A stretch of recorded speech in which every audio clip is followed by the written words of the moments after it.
छंदांसि तीर्थानि नियमायमाः यथा वरुन्धेत् सत्संगः सर्वसंगापहो हिमाम।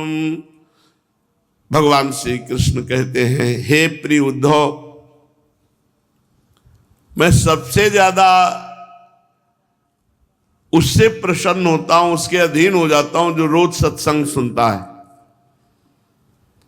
जगत में जितनी आसक्तियां हैं उन्हें सत्संग नष्ट कर देता है। यही कारण है कि ना मैं साधना योग से, न सांख्य से, न धर्म पालन से, न स्वाध्याय से, न तपस्या से, न त्याग से, न इष्टापूर्त और दक्षिणा से भी मैं वैसा प्रसन्न नहीं होता जैसा मैं सत्संग से प्रसन्न होता हूं। ये गुप्त बात भगवान ने उद्धव जी को बताई कि हमने भगवत प्राप्ति के सांख्य योग, अष्टांग योग, धर्म पालन, स्वाध्याय, तपस्या, त्याग, इष्टापूर्त, दक्षिणा, ये सब, पर मैं जैसा सत्संग से प्रसन्न होता हूं वैसा किसी से नहीं। कहां तक कहूं, बड़े बड़े व्रत, यज्ञ, वेद, तीर्थ और यम नियम से भी मैं वैसा वश में नहीं होता जैसा सत्संग से हो जाता हूं। सत्संग मुझे वश में करने में समर्थ है। सत्संग, देखो सत्संग से ही तो पता चला आज कि भवबंधन से छूटने का बहुत बढ़िया उपाय है। मुख में नाम हो और सब वस्तु व्यक्ति स्थान में भगवान को देख के प्रणाम करो, इससे बड़ी कोई साधना नहीं। मुख में नाम हो, निरंतर नाम चल रहा है और सब वस्तु व्यक्ति स्थान जो सामने आते हैं श्री भगवान के स्वरूप ऐसा मानकर प्रणाम कर रहे हैं, ये सत्संग से ही तो पता चला। भगवान कह रहे हैं मैं अष्टांग योग से, सांख्य योग से, धर्म पालन से, स्वाध्याय, तपस्या, त्याग, इष्टापूर्त, दक्षिणा, व्रत, यज्ञ, वेद, तीर्थ, यम, नियम, इनसे मैं वश में नहीं होता जैसा मैं सत्संग से वश में होता हूं। और निष्पाप उद्धव, ये एक युग की नहीं, सभी युगों की एक सी बात है। सत्संग द्वारा दैत्य, राक्षस, पशु, पक्षी, गंधर्व, अप्सरा, नाग, सिद्ध, चारण, गुह्यक, विद्याधरों को मेरी प्राप्ति हुई है सत्संग के द्वारा। मनुष्यों में वैश्य, शूद्र, स्त्री और अंत्यज आदि रजोगुणी, तमोगुणी प्रकृति के बहुत से जीवों ने मेरा परम पद प्राप्त किया है सत्संग के द्वारा। सत्संग के द्वारा ही वृत्तासुर, प्रहलाद, वृषपर्वा, बलि, बाणासुर, मैदानों, विभीषण, सुग्रीव, हनुमान, जाम्बवान, गजेंद्र, जटायु, तुलाधार वैश्य, धर्मव्याध, कुब्जा, ब्रज की गोपियां, यज्ञ पत्नी और दूसरे लोग भी सत्संग के प्रभाव से ही मुझे प्राप्त कर सके हैं।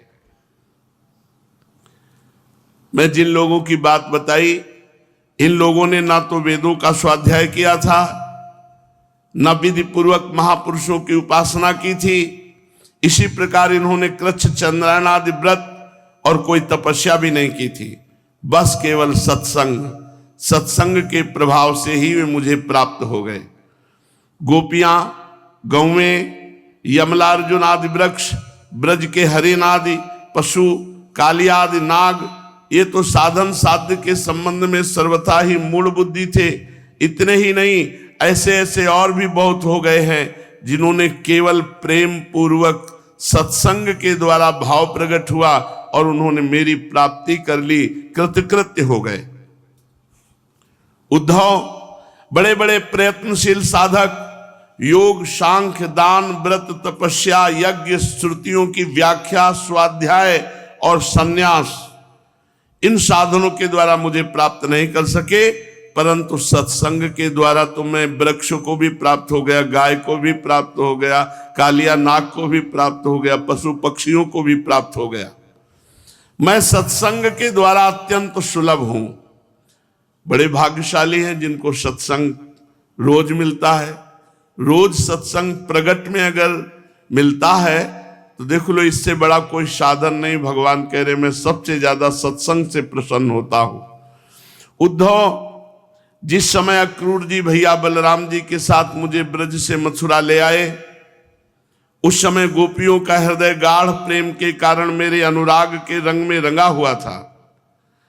मेरे वियोग की तीव्र व्याधि से वे व्याकुल हो रही थी। मेरे अतिरिक्त कोई भी दूसरी बात उन्हें सुखकारक नहीं जान पड़ती थी। तुम जानते हो कि मैं गोपियों का एकमात्र प्रीतम हूं। जब मैं वृंदावन में था तब उन्होंने बहुत सी रात्रियां, वे रास की रात्रियां मेरे साथ आधे क्षण के समान बिता दी थी। परंतु प्यारे उद्धव, मेरे बिना वे ही रात्रियां उनके लिए एक एक कल्प के समान हो गई। जैसे बड़े बड़े ऋषि मुनि समाधि में स्थित होकर तथा गंगा आदि बड़ी बड़ी नदियां समुद्र में मिलकर अपने नाम रूप को खो देती हैं, वैसे ही वे गोपियां परम प्रेम के द्वारा मुझ में इतनी तन्मय हो गई थी कि उन्हें लोक परलोक, शरीर और अपने कहलाने वाले पति पुत्र आदि की भी शुद्ध बुद्ध नहीं रह गई थी। उद्धव, उन गोपियों में बहुत सी तो ऐसी थी जो मेरे वास्तविक स्वरूप को नहीं जानती थी। वे मुझे भगवान न जानकर केवल प्रीतम ही समझती थी और जार भाव से मुझसे मिलने की आकांक्षा किया करती थी। उन साधनाहीन सैकड़ों हजारों अबलाओं ने केवल सत्संग के प्रभाव से ही मुझ परब्रह्म परमात्मा को प्राप्त कर लिया। इसलिए उद्धव, तुम श्रुति स्मृति विधि निषेध प्रवृत्ति निवृत्ति और सुनने योग्य तथा सुने हुए विषयों का परित्याग कर दो। श्रुति स्मृति विधि निषेध प्रवृत्ति निवृत्ति और सुनने योग्य तथा सुने हुए विषयों का परित्याग कर दो। क्या करो? सर्वत्र मेरी भावना करो। वही बात आ गई, सब में श्री भगवान है। समस्त प्राणियों के आत्मस्वरूप मुझ एक की ही शरण ग्रहण करो, क्योंकि मेरी शरण में आने से तुम सर्वथा निर्भय हो जाओगे। मेरा सुमिरन करो और सब में मेरे को देखो। उद्धव जी ने कहा, सनकादि योगेश्वरों के भी परमेश्वर प्रभु, यूं तो मैं आपका उपदेश सुन रहा हूं, परंतु इससे मेरे मन का संदेह मिट नहीं रहा। कहीं तो आप कहते हैं स्वधर्म का पालन करना चाहिए, और कहीं आप कह रहे हैं श्रुति स्मृति विधि निषेध प्रवृत्ति निवृत्ति सुनने योग्य और सुने हुए विषयों का परित्याग करके सर्वत्र मेरी भावना करते हुए मेरी शरण में रहो। तो मेरा मन इस दुविधा में लटक गया कि मैं अपने धर्म का पालन करूं कि आपकी शरण में आ जाऊं। आप कृपा करके मुझे भली भांति समझाइए। भगवान श्री कृष्ण ने कहा, प्रिय उद्धव, जिस परमात्मा का परोक्ष रूप से वर्णन किया जाता है वे साक्षात अपरोक्ष प्रत्यक्ष ही हैं, क्योंकि वे निखिल वस्तुओं को सत्ता स्फूर्ति जीवन दान करने वाले हैं। वे ही पहले अनाहत नाद रूप परावाणी नामक प्राण के साथ मूलाधार चक्र में प्रवेश करते हैं। उसके बाद मणिपूरक चक्र नाभि स्थान में आकर पश्यंती वाणी का मनोमय सूक्ष्म रूप धारण करते हैं। तदनंतर कंठ देश में स्थित विशुद्ध नामक चक्र में आते हैं, वहां मध्यमा वाणी के रूप में व्यक्त होते हैं। फिर क्रमशः मुख में आकर ह्रस्व दीर्घादि मात्रा, उदात्त अनुदात्त आदि स्वर तथा ककार आदि वर्ण रूप स्थूल वैखरी वाणी का रूप धारण कर लेते हैं। चार वाणी रूप में परमात्मा विराजमान है। मूलाधार केंद्र परावाणी अनहत नाद, नाभिदेश पश्यंती वाणी, कंठ देश मध्यमा वाणी और जबान में ये वैखरी वाणी। अग्नि आकाश में ऊष्मा विद्युत के रूप में अव्यक्त रूप से परमात्मा ही है। अग्नि आकाश गर्मी बिजली ये सब परमात्मा ही है। जैसे लकड़ी में अग्नि नहीं दिखाई देती, पर बलपूर्वक मथा जाए, रगड़ की जाए तो काष्ठ से अग्नि प्रकट हो जाती है। पहले वो चिंगारी रूप होती, फिर वही ज्वाला रूप आहुति देने पर प्रचंड रूप धारण कर लेती। वैसे ही शब्द ब्रह्म रूप से राधा राधा राधा राधा राधा, तो पहले वैखरी वाणी, फिर मध्यमा कंठ से, फिर पश्यंती नाभि से, फिर मूलाधार केंद्र परावाणी से वही अनहत नाद प्रकाशित हो जाता है।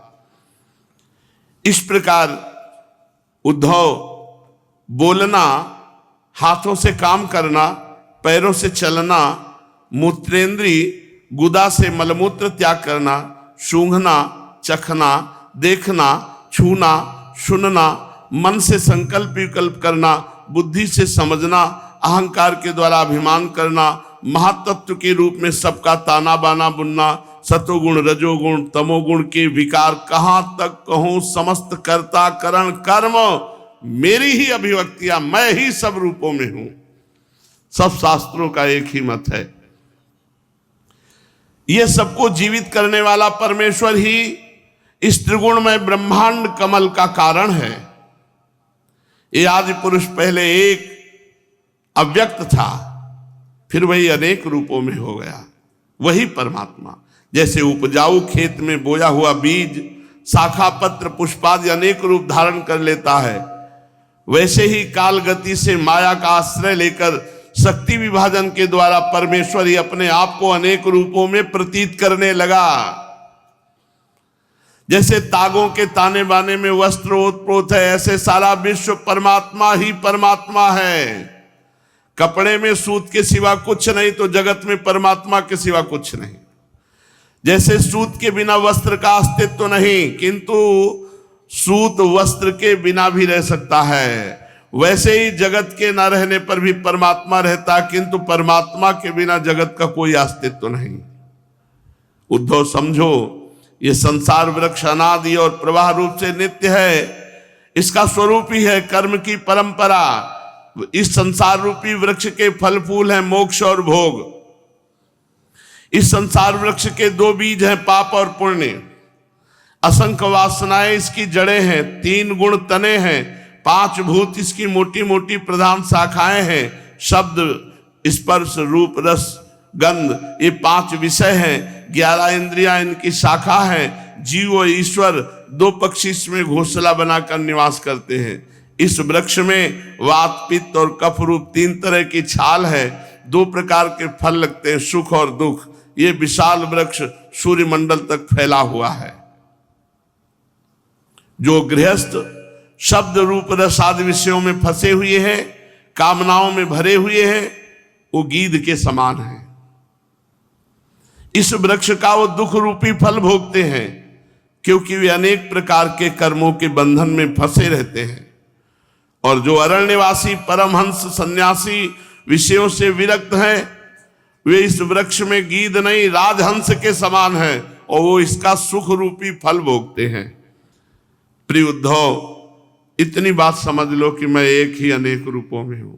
यही है जीवन मुक्तता। सब में भगवान। देखो अपने हरिवंश महाप्रभु कहते हैं, ये क्रूरापि पापिनो न च सताम संभाष्य दृश्याश्च ये सर्वानुवस्ततया निरीक्ष परम स्वाराध्य बुद्धिर्मम। जो क्रूर हैं, पापी हैं, दुष्ट हैं, सब राधा वल्लभ लाल के स्वरूप है। मैं एक हूं, ये मेरा अनेकों प्रकार का रूप माया में मैं ही बना हुआ हूं। अपने गुरुदेव की आराधना के द्वारा जो समझ लेता है, वही वास्तव में वेदों के रहस्य को जान लेता है। अतः उद्धव, तुम अपने गुरुदेव की उपासना करो, गुरुदेव की अनन्य भक्ति करो, और अनन्य भक्ति से गुरुदेव की जो ज्ञान रूपी कुल्हाड़ी मिलती है उसे तीव्र कर लो, और इस जीव भाव को काट डालो। तुम जीव नहीं हो, साक्षात परमात्मा के स्वरूप हो। फिर परमात्मा स्वरूप होकर उस वृत्ति रूप अस्त्र को भी छोड़ दो और अखंड स्वरूप में स्थित हो जाओ। आज के सत्संग का सार, शब में श्री भगवान को देखते हुए प्रणाम करो, निरंतर नाम जप करो और सत्संग करो। सत्संग से बढ़कर कोई साधन नहीं है भगवत प्राप्ति कराने का, क्योंकि सत्संग में हमको रोज नया उत्साह मिलता है अध्यात्म में स्थित होने का। जो अध्यात्म में स्थित है वही समस्त कामनाओं का त्यागी है। जो समस्त कामनाओं का त्यागी है वही भगवत अनुरागी है, वही जन्म मरण के बंधन से मुक्त हो जाता है। शेष चर्चा आगे। श्री राधा वल्लभ।